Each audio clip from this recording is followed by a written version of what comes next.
We have some breaking news right now. What do you have? Yeah, just then I'm told that the Detroit Pistons are hiring J.B Bickerstaff as their next head coach. What are your thoughts on this momentous occasion? Your neutralness? I have no strong feelings one way or the other. Due to me being indisposed, this is a very late video and by definition does not qualify as breaking news.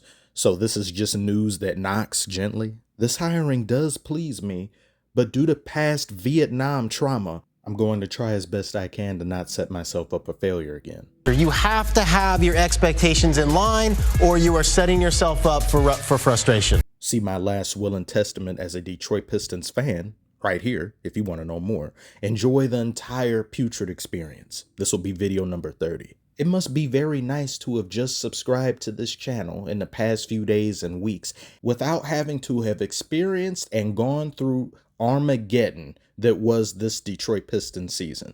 That's probably how some older generations feel. The greatest generation, as they call them, had to face the Great Depression, World War II, deal with the Cold War, while the kids get to smoke trees. Boomers of this channel, and I consider you a boomer if you subscribed during last year's playoffs. Educate these TikToking youngsters, these babies that just subscribed in the past month or two on what occurred. Tell them how many people lost their lives during this past season. And this graveyard isn't just of Pistons fans. 80% of these graves are mine. I used up nearly my entire stock of clones, which is why I was so elated when they dispatched Troy Weaver and dispatched Monty Williams. Those responsible for this season needed to pay in blood. Okay, well, not perhaps too far.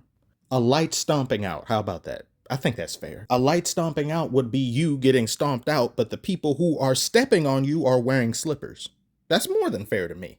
Cleveland getting rid of J.B. Bickerstaff made no sense then, and it still doesn't. Well, to be fair, I'm saying that as someone from the outside looking in, so Cavs fans, be a dearie, and do explain to me how you feel on them letting J.B. Bickerstaff go. Was it the right move? Was it not? Enlighten me on Cavs lore, because I just can't see a reason for it, other than they just wanted a new voice in the locker room, which I don't think you trade a voice like that. Somebody who did great player development and fostered an identity of sorts and getting the Cavs into year-and-year playoff competition.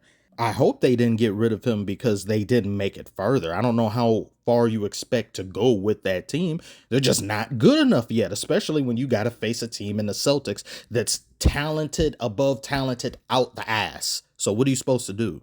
Their loss could be our gain, of course.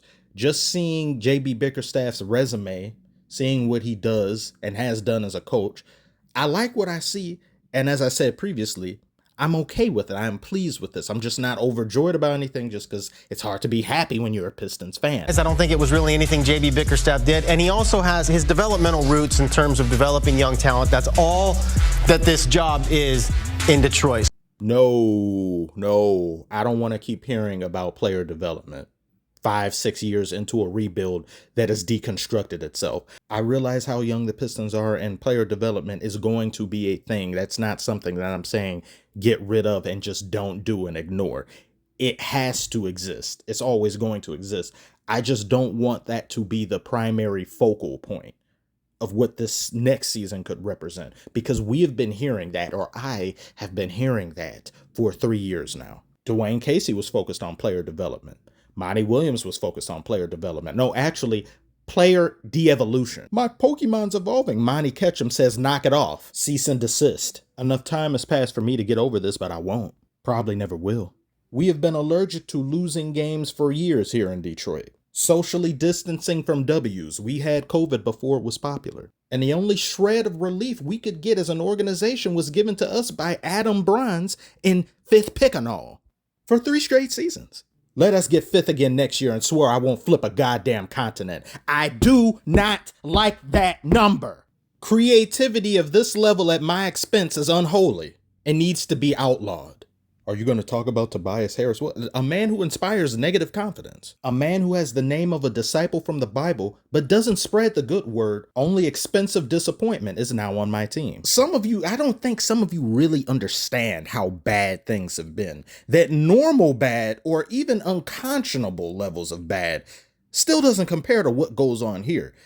Him doing nothing in these playoffs for 76ers is still better than what we've had to experience as a team and as a season.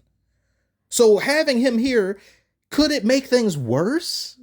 No, I don't think that's possible. So essentially what I'm saying is 0 of 2 in 29 minutes in a playoff game, an elimination game, worse than 28 losses in a row? No. But 2 years for $52 million, that is an expensive brick, and I'm not a drug dealer. We also got Tim Hardaway.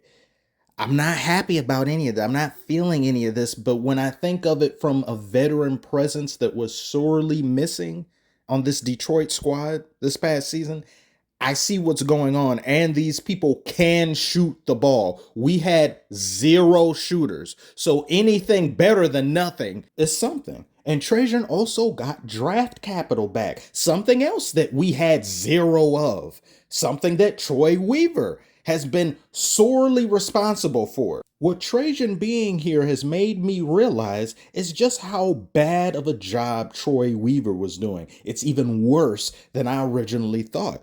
Because yes, he did get some good picks. He put some talented players on this team, but they don't go together.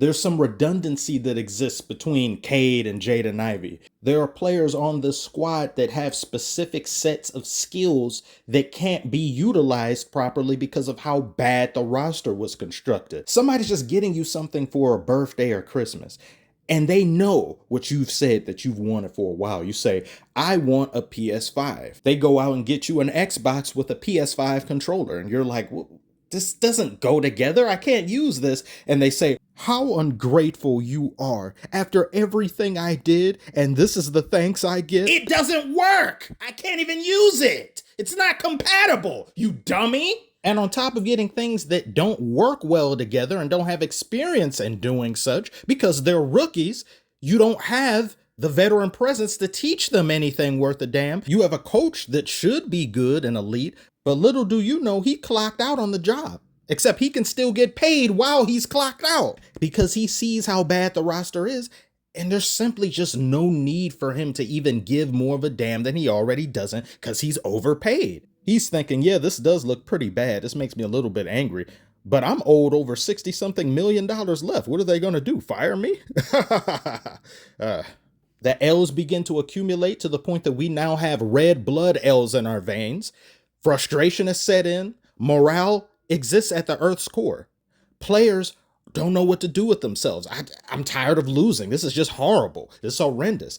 And any semblance of hope you could get by trade deadline doesn't exist either because you have no assets to do anything with. You have a 0 balance on draft capital. So what can you even do but just keep losing and hope for another 5th pick? Just one of those issues can cripple a team for most of the season, if not the entirety of the season and into next season. But we had all of that and then some combined into one nasty mess, which is why Troy and Monty needed to go. We have Trajan and J.B. I can only hope things are not this bad next year. I'm going to go out on a limb and risk this aging like milk and say it's just not feasibly possible for it to be worse than it was this year. If it is, oh my God, I can't. I'm not going to think about it. That's future me's problem. So tell me what you guys think about these moves the Pistons have done, J.B Bickerstaff coaching, as well as Tobias Harris, Old Testament ass name, but whatever. Comment below, let me know. Like and subscribe if you are new. As always, thank you all so much, and I'll see you on the next one.